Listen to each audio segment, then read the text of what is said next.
Hey, good morning. Actually, good afternoon. Wrong part of the day. I do hope everyone is doing well. And I'm glad that you were able to show up today. This is our disability and behavior school age prevention, school discipline, punishment, and segregation webinar. We are hosting this at this time, and we thank you that you have made it your purpose to be a part of this event.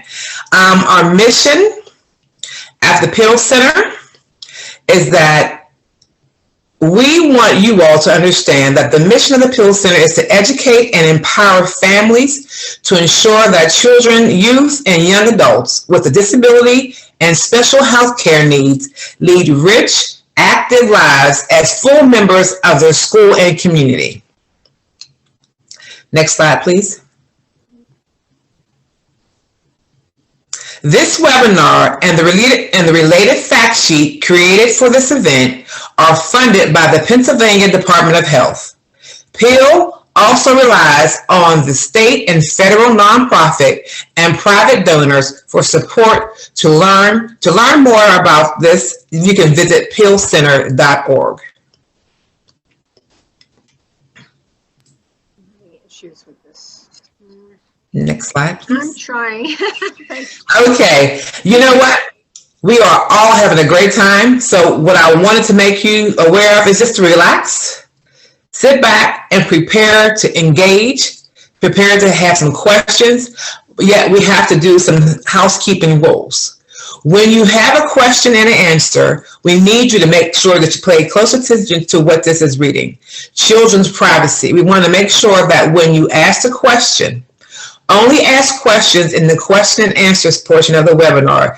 If you comment or ask questions, we ask that you refrain from sharing details about the child to protect their privacy, but instead ask general questions that we can answer. For individual assistance about your child, we ask that you contact the Pill Center and set up a meeting with our family resource specialist. The numbers are as follows: 412-281-4404, 215-567-6143, or toll-free number at 866-950-1040. Please include your county, email address, and any needed accommodations to contact us, to get in contact with us in your message.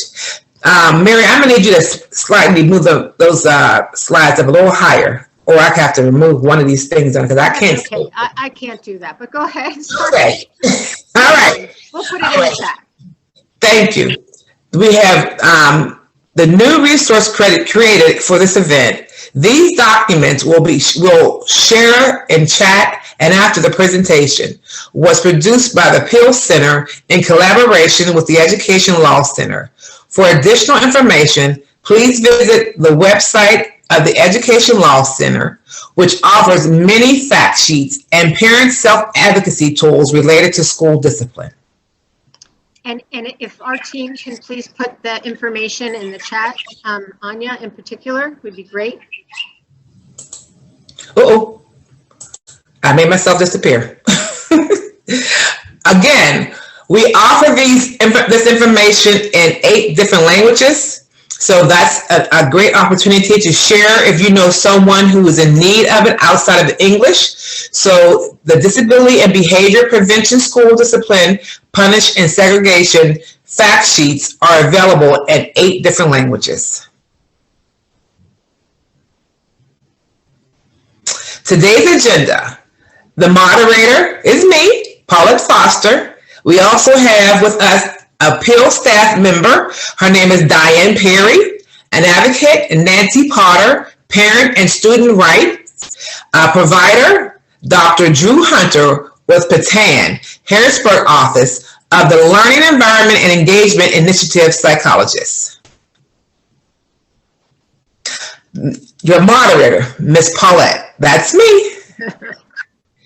Miss Paulette Foster, AKA Miss Paulette, a guardian still on a mission for our ever maturing nephew who has a diagnosis of intellectual disability. My passion is to advocate on his behalf, and other like my nephew has drawn me to the work of educational rights, traveling, participating in several conferences and workshops which focus on restorative practice and racial disparity among Black and Brown students. I have served as the co-chair of the Pittsburgh Local Task Force on the Right to Education. I am co-founder of Education Rights Network, a parent member-led organization that builds power and takes action to achieve equity and inclusion for all students in the Pennsylvania schools. I was a 2011 participant of the Peel Certificate Program, Peace, Parent Engaged in Advocating for Change in Education, now called the Family Leadership Institute. I have a deep desire that parents, guardians are all well informed and they know their rights in order to navigate through the difficult pathway of the special education roadmap.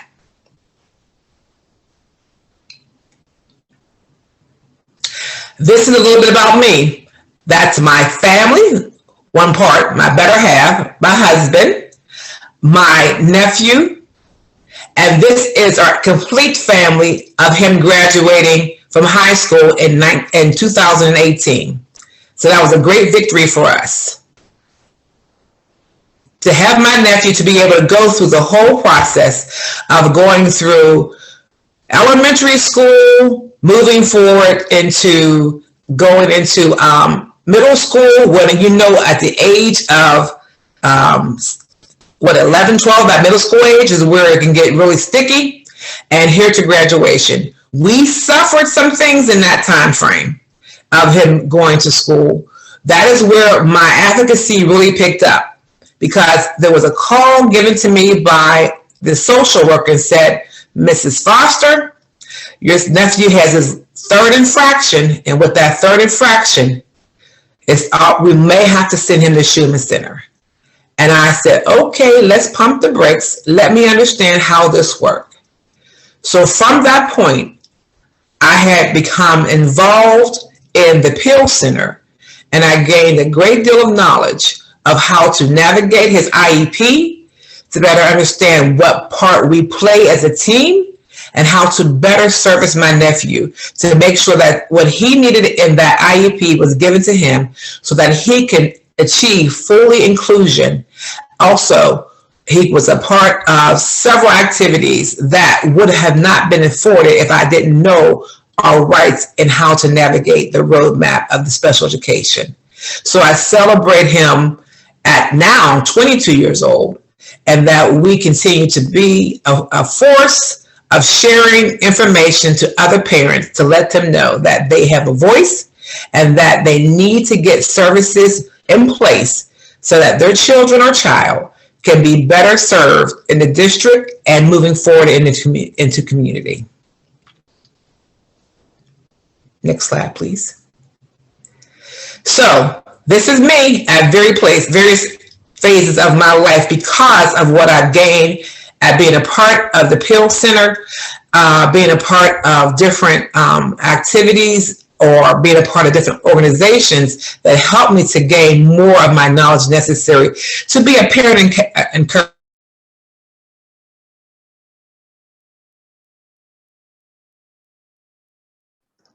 I think your sound went out there, Ms. Paulette.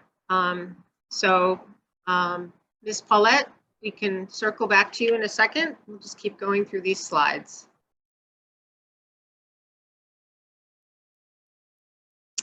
Okay, Diane Perry. I'm sorry. Or end up that way. So our next presenter will be Diane Perry, Family Resource Specialist. Thank you. Thank you, Miss Paulette. And thank you for everybody showing up today. I'm Diane Perry. I am one of the Family Resource Specialists at the Peel Center. And I actually work out of the Philadelphia office. Even though we are statewide, we have Family Resource Specialists across the state. I've been doing this work for over, and I was thinking about this, it used to be over 20 years, but now that my son David, and he does give me permission to talk about him, is 29. I'm going to say I'm probably doing this over 25 years now, because David gave me my career and all the work that I've been doing over the past several years. I'm going to talk to you today, if you could go to our next slide, about addressing behavior concerns.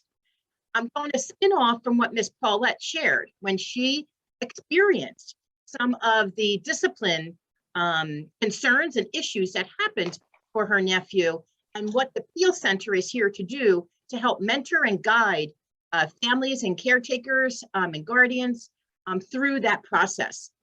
So I'm going to start off in the beginning a little bit about knowing the key players. When you have a child with, when your child or someone that you love has an IEP in school, it's very good to know the key players, especially if there are behaviors that are of concern. You want to understand the chain of command at the school, okay? And, you know, I'm just giving you a little list of an example here, but in order to influence someone to make a change that you think might be necessary for your child, you need to know who to talk to. And I do get those calls from the families. Well, where do I go? Who do I send this to? And so it's very good to know that. And you always want to start with your teacher, you know, with the teacher or the case manager. And then you're going to move your way up through that chain of command. And it may look different from district to district. So it is a good idea to do that research ahead of time. Next slide, please.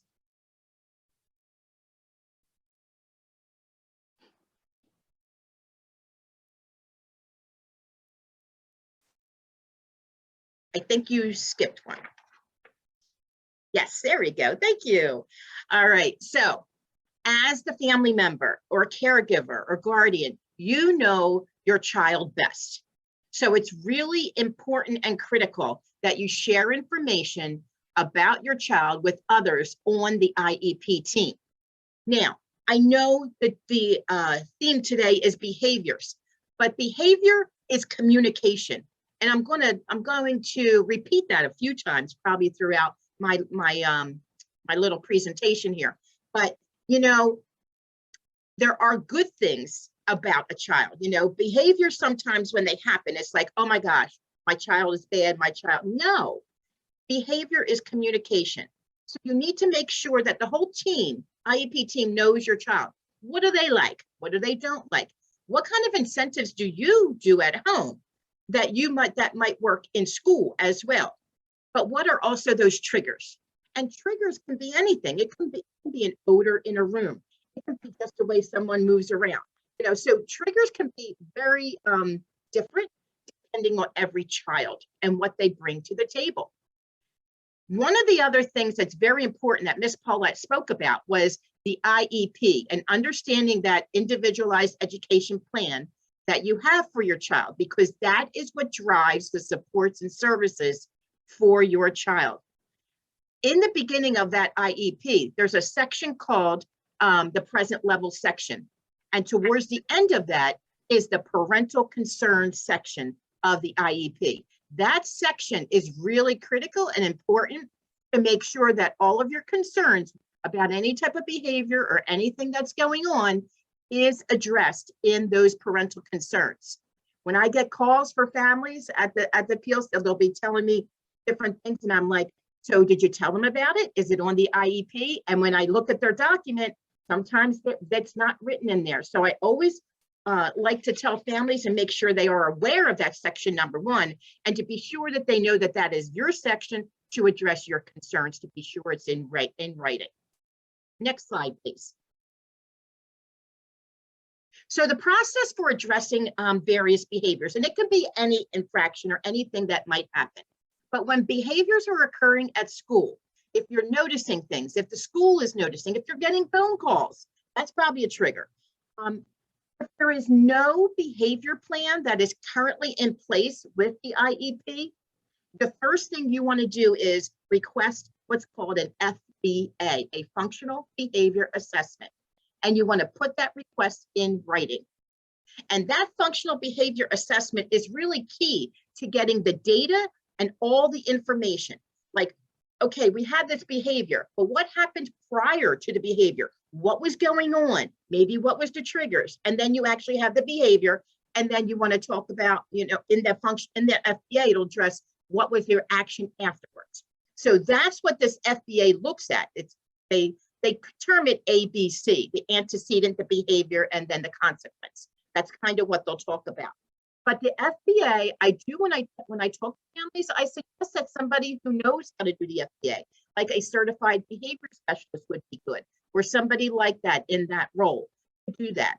You have to sign a permission for that FBA, and then you as the parent, family, or caregiver will need to provide information. So you will get some type of testing or assessments that you will be filling out, and the teachers will have to fill out something.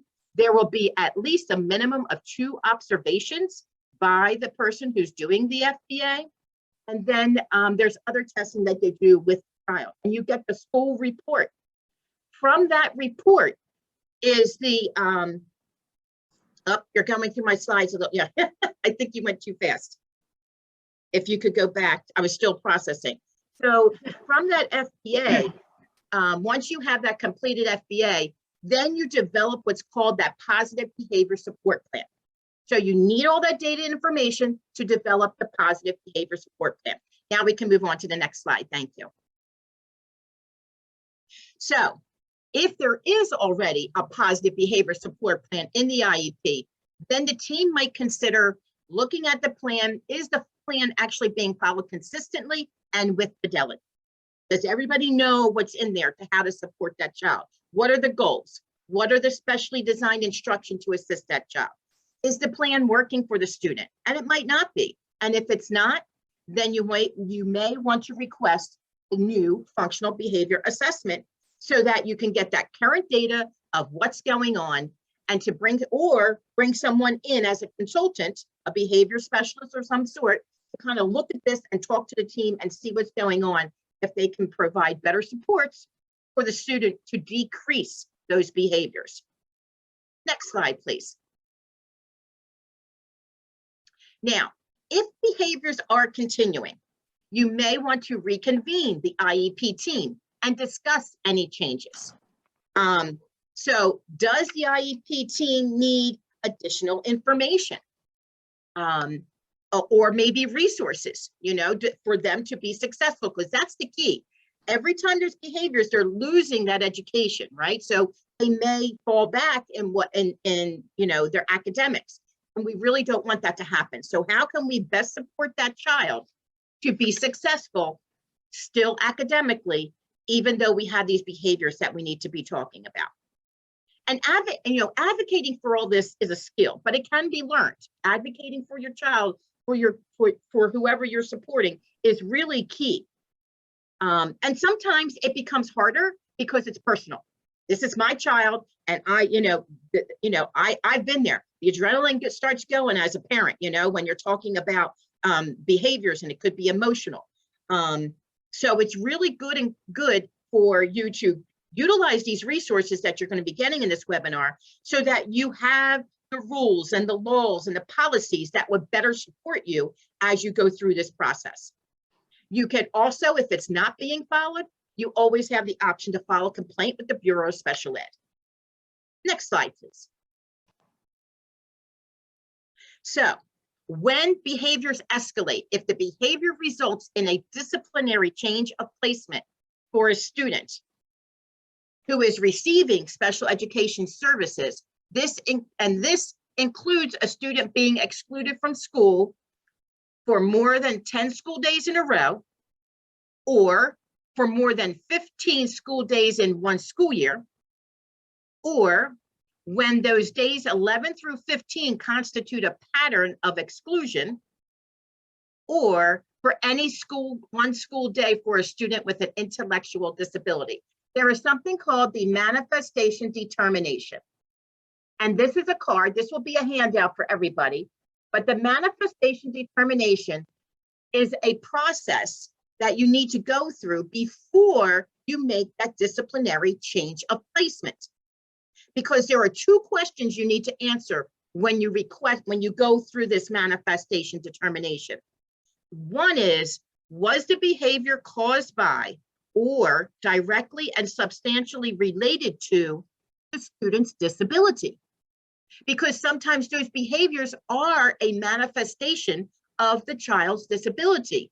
That would not warrant any type of change of placement, meaning suspension or expulsion.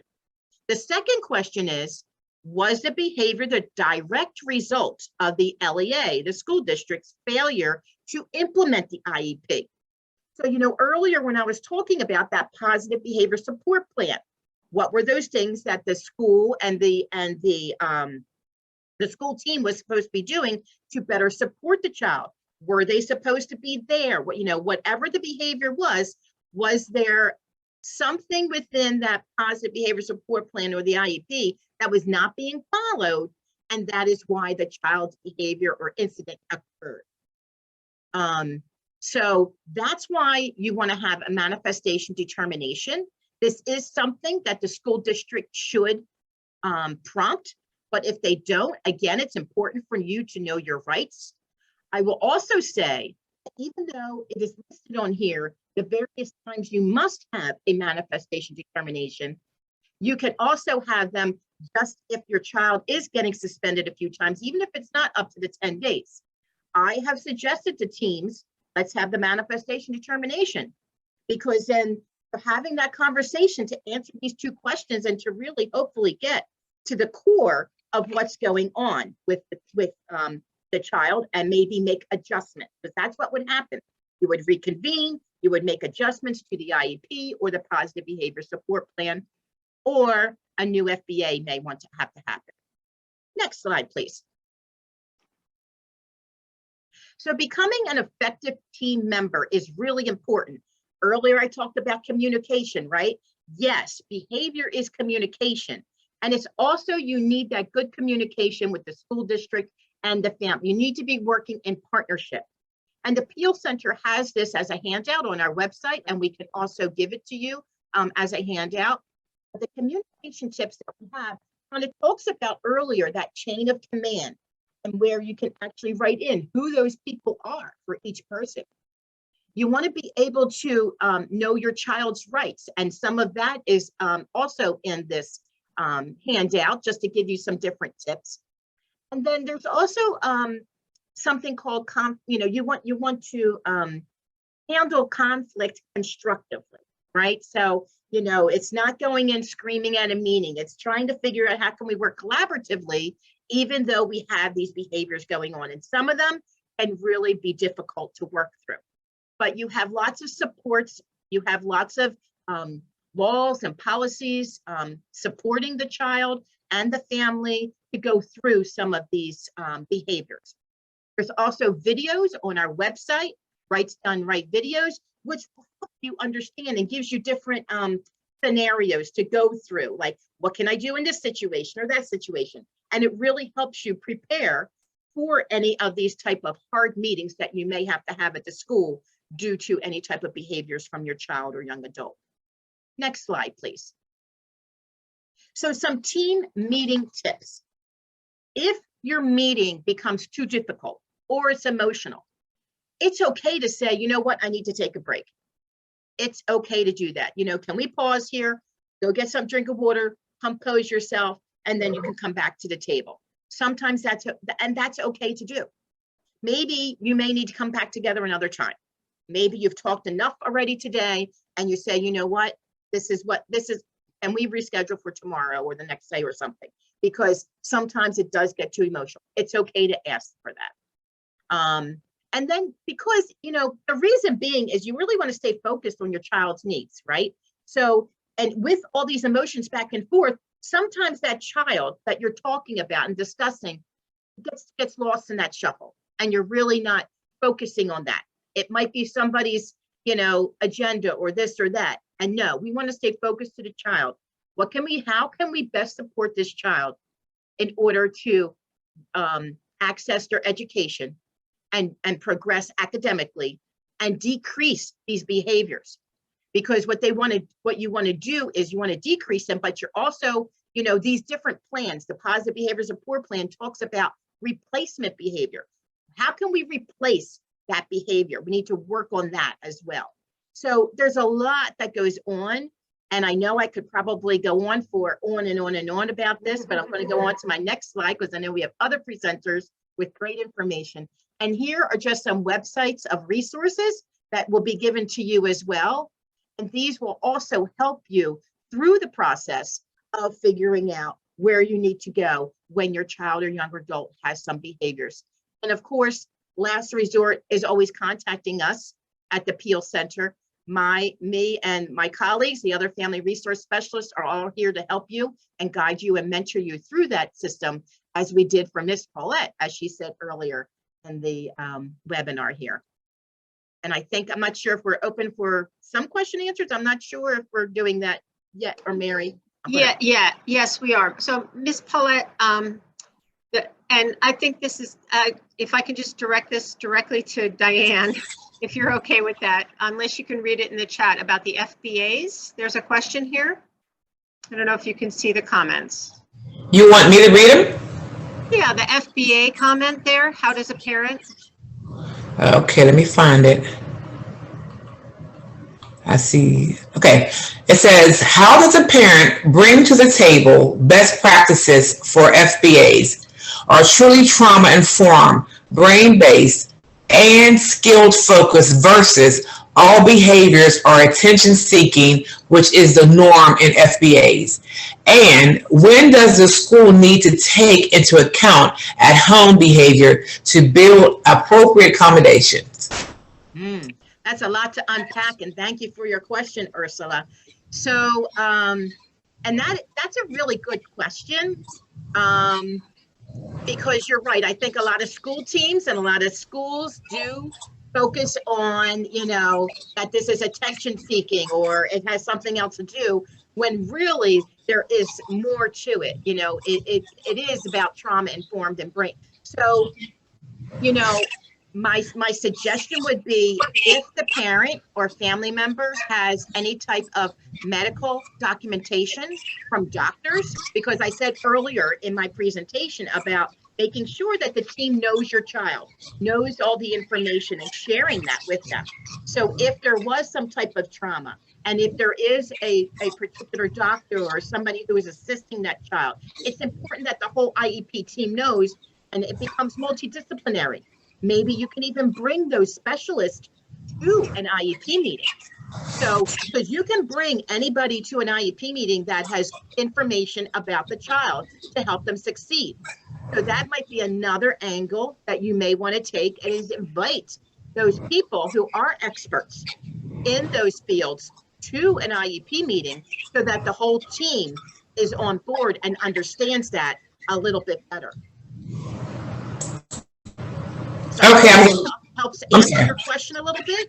And if not, I'm more than happy to talk with you offline more about that if you would like. So just a reminder to everyone to please put the questions in the Q&A, which is the center bar of your screen if you have a PC. But for now, we'll finish up these ones in the chat. Miss Paulette, can you see the one about the timeline? Okay, so don't do the one in the chat. In the Q&A, or just go to the chat. I would finish up the ones in the chat real quick. Okay. It says, what if the timeline for the manifestation determination was missed? Well, they have to be done as soon as possible, like right after the incidents or change of placement. And if it was not done on a timeline, that's an out of compliance issue. So if it occurred out of those times that I told you, the 10 days and all those things, and if the meeting did not happen, that means they're out of compliance, and you would be able to file a complaint with the Bureau of Special Ed to investigate it. And then through that investigation, they would probably give some type of action that the school district would need to take. Okay, so here's one, and I hope you're okay with me, Paulette, just taking this. I don't want to, I want to make sure we're protecting this child's information.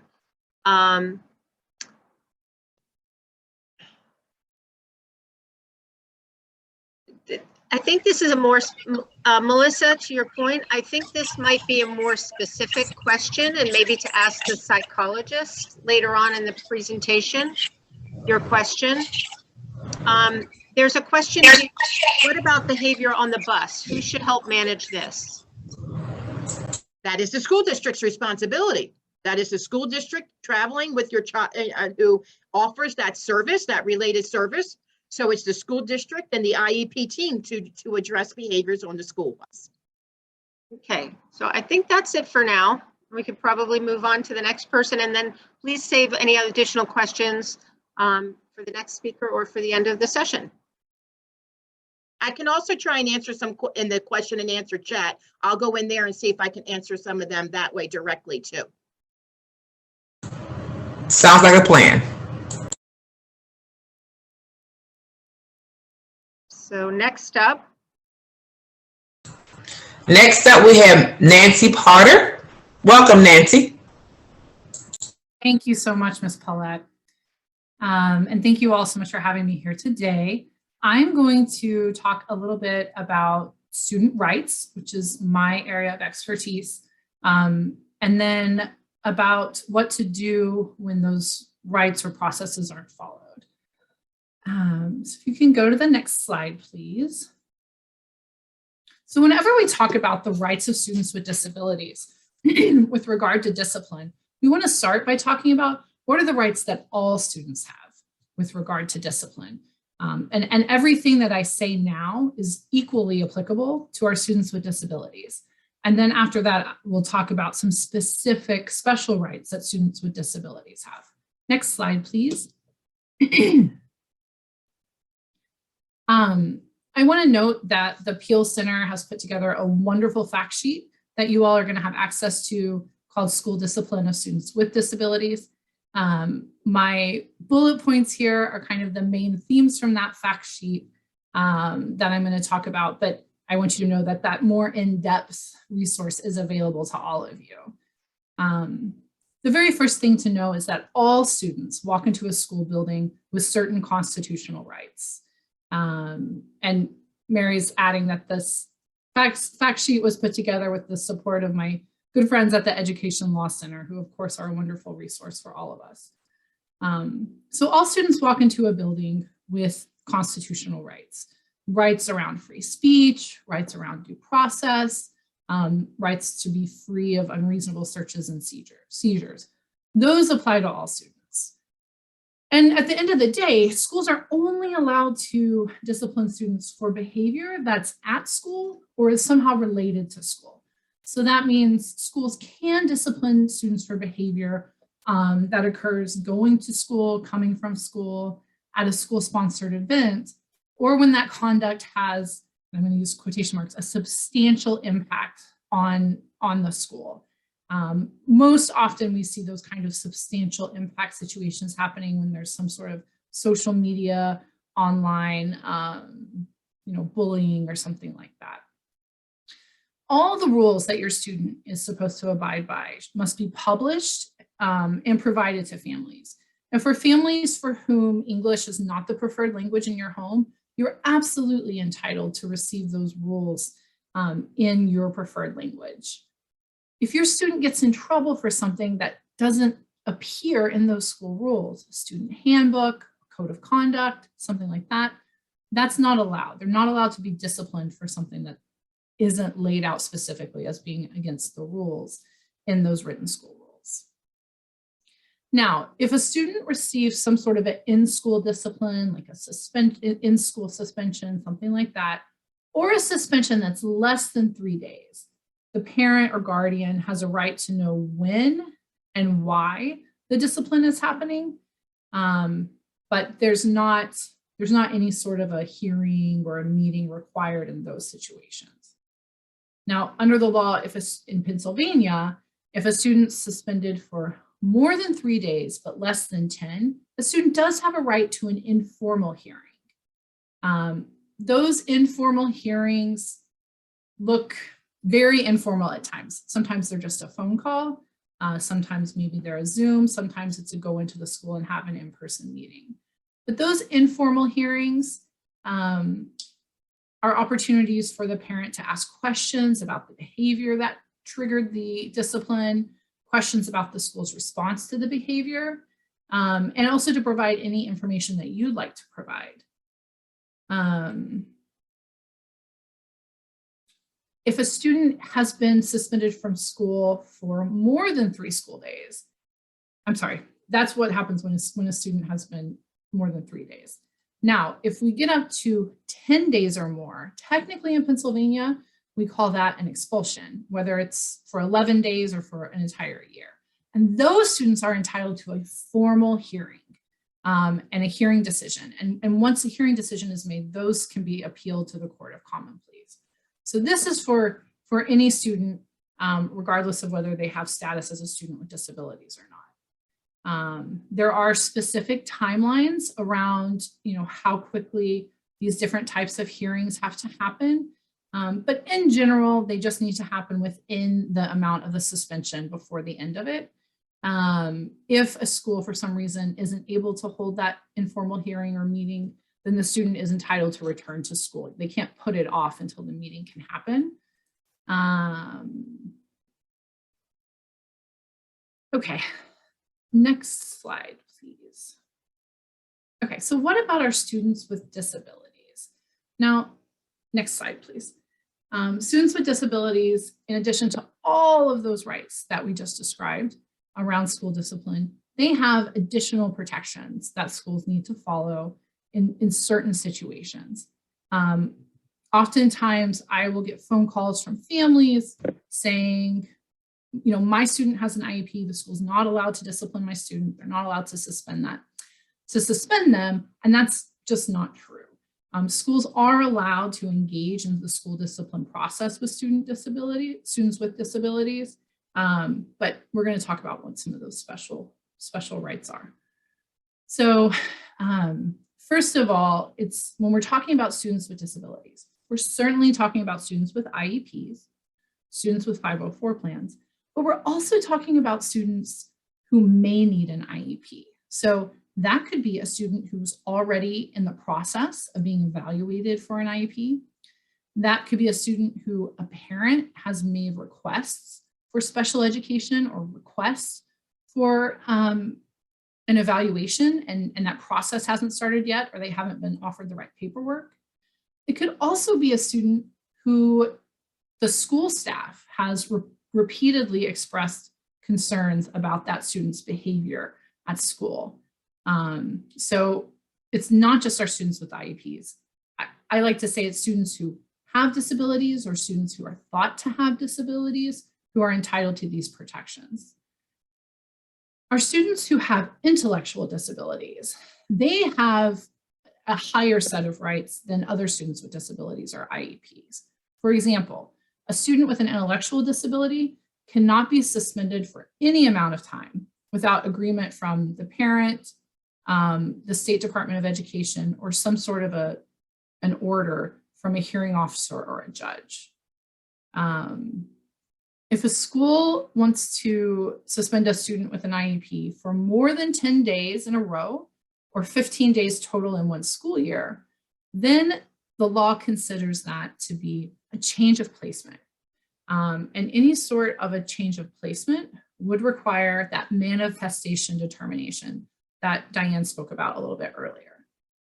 Manifestation determinations are a meeting where people knowledgeable about the student, most often the IEP team and anyone that the parent, including the parent, would like to have there, have a meeting to decide whether or not the behavior that the student's being disciplined for is a behavior due to that child's disability. That manifestation determination hearing must be held within 10 days of the decision to expel the student and should be held before the discipline is imposed. So most often the student may be put into a suspension pending the manifestation determination. If a team decides that that student's conduct was in fact a manifestation of the disability, then the student cannot be expelled for that conduct, except in some very specific circumstances when dealing with weapons. The IEP team must also conduct a functional behavior assessment. Again, Diane walked through what those look like earlier, or take a look at the student's positive behavior support plan whenever a student with a disability is being given, is being considered to be given any sort of an expulsion. Now, students are entitled to FAPE even if they have been expelled. The school district still has a responsibility to provide FAPE to a student with an IEP. So the school must make arrangements for a free, appropriate public education. That's what FAPE stands for. And that has to be in compliance with the student's IEP for the entire time that the student is excluded from school. Okay, next slide.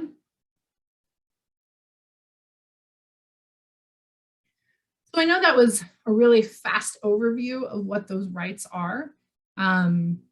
And my goal today was just to give you some kind of red flags so that when these things happen, you know that there's rights and you can go find what those rights are. So now let's talk about if a student with disabilities has been subjected to some sort of exclusionary discipline and you as the parent disagree with that discipline, or otherwise with kind of the how the behavior was addressed even outside of discipline. Next slide, please. Okay, so with expulsions, like I said, all students, including students with disabilities, after an expulsion hearing, if a student is expelled and you want to appeal that, you have to appeal that to the Court of Common Pleas. That's our trial level district court here in Pennsylvania. Every county has their own rules for how to file an appeal like that. And it's a very tight timeline when you can file the appeal for the expulsion. So you can appeal the expulsion itself through the court system, the state court system. If you disagree with presumably if a student with a disability is being expelled, that means that in the manifestation determination, it's determined that the behavior for which they're being excluded was not due to their disability. If you disagree with that determination, that is a due process situation. That's where you would get a NORAP, you would request due process and move forward that way. You could have both an expulsion appeal and a due process filed on the same situation for a student facing expulsion. And I'm sorry, I also want to note, students who are being transferred into an alternative education for disruptive youth program, an AEDY program, those would not be appealable through the expulsion process, but would be something that you could file due process on if you disagreed with that. Now, due process, I think, can be very intimidating for a lot of families. And there's oftentimes when I speak to families, they ask me, is there something less aggressive? Is there something more collaborative? Like, we don't agree with the school district, but we really want to protect this relationship. And we think if we just had a third party in there, maybe we could come to a better agreement or something that's better for our child. And so through the state, there's also a mediation process that you can utilize.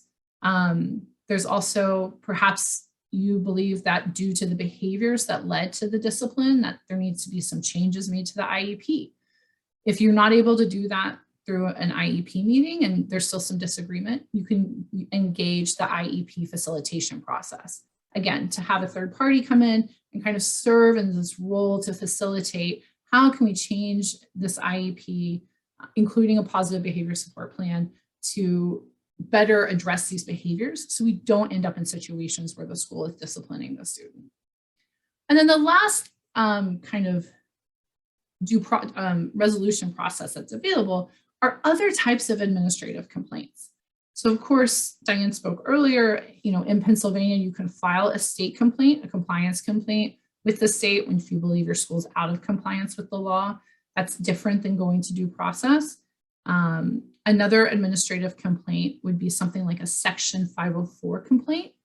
That is something you file with the federal U.S. Department of Education's Office for Civil Rights. In those situations, you could file a complaint with the Office for Civil Rights, say that the school district has not followed Section 504. That's our civil rights disability law. And students who have IEPs, 504 plans, or any student with a disability or thought to have a disability are entitled to protection under Section 504. So you could file a complaint with OCR that 504 wasn't followed, that the child was discriminated against somehow. Sometimes we see parents file retaliation complaints in section 504 that my student is being disciplined as retaliation for some other situation where we advocated for the student's rights. So that's an administrative complaint that doesn't require the same level of participation as something like a due process complaint does.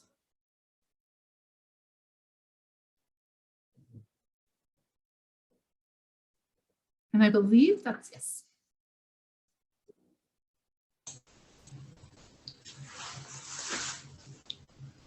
Thank you, Nancy. Are we going to have any questions and answers in this part, Mary, or are we going to just go to the next slide? I think, Diane, was there one question in there that you could answer, that you could ask and answer for everybody in the Q&A? I think, so I have been answering them. Trying to think, Nancy, if there was one.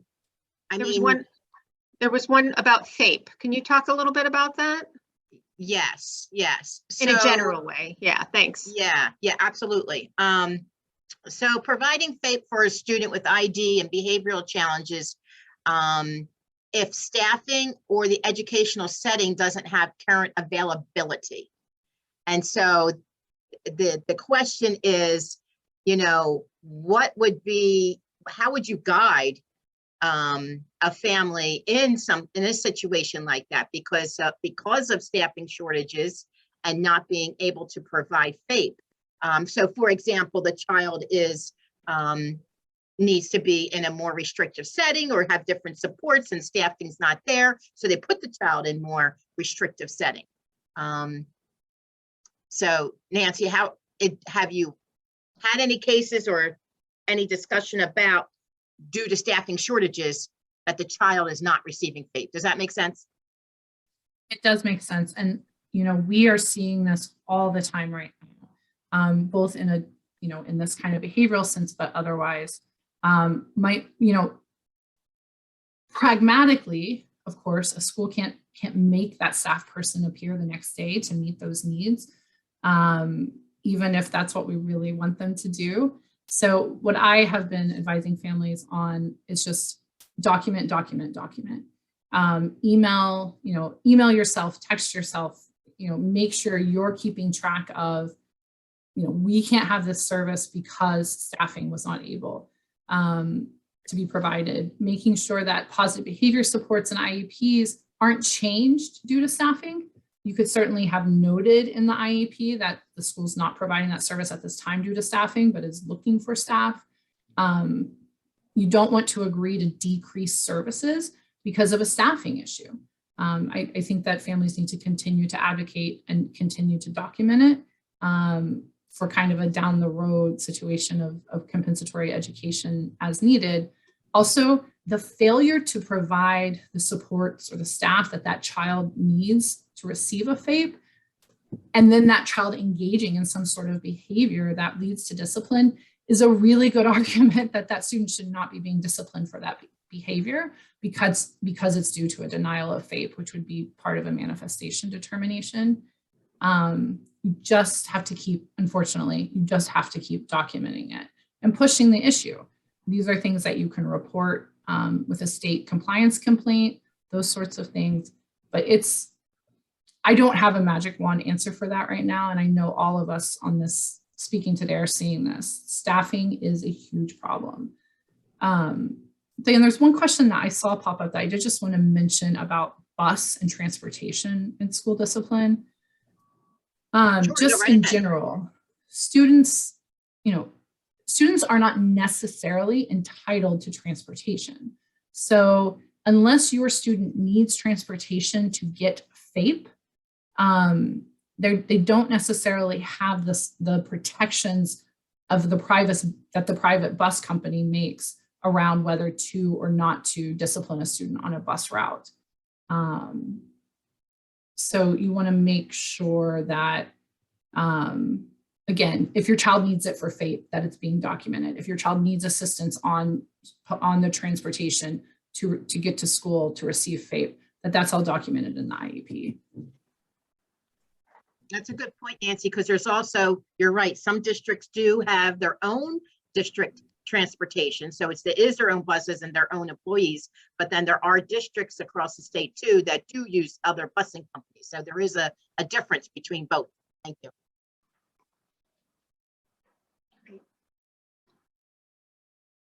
Okay, All right, now we have Dr. Drew Hunter with Patan. Good afternoon. I am Drew Hunter. If you can forward the slide, this just has a little bit about me on it. I'm not going to talk too much about myself, mostly just about the resources we're here to share. I am an educational consultant for the Pennsylvania Training and Technical Assistance Network in our central office, which is located in Harrisburg, Pennsylvania. For those of you who perhaps aren't familiar with Patan's work, we are the Training and Technical Assistance branch of the Bureau of Special Education. So we do a lot of training and technical assistance with school districts, IUs, families, and students around the various initiatives and direction that we get from the Bureau. As was previously mentioned, I am a school psychologist by training and spent 10 years as a school psychologist here in Pennsylvania. I am currently the regional lead in the central office for the Learning Environment and Engagement Initiative. Okay, move to the next slide. So highlighting some of the work of our initiative today, the LEEI initiative, our purpose is to provide professional development and technical assistance to youth, families, communities, and local education agencies to support programs and services to improve academic, social, emotional, and behavioral outcomes for all students through the selection, integration, and implementation of evidence-based behavioral practices.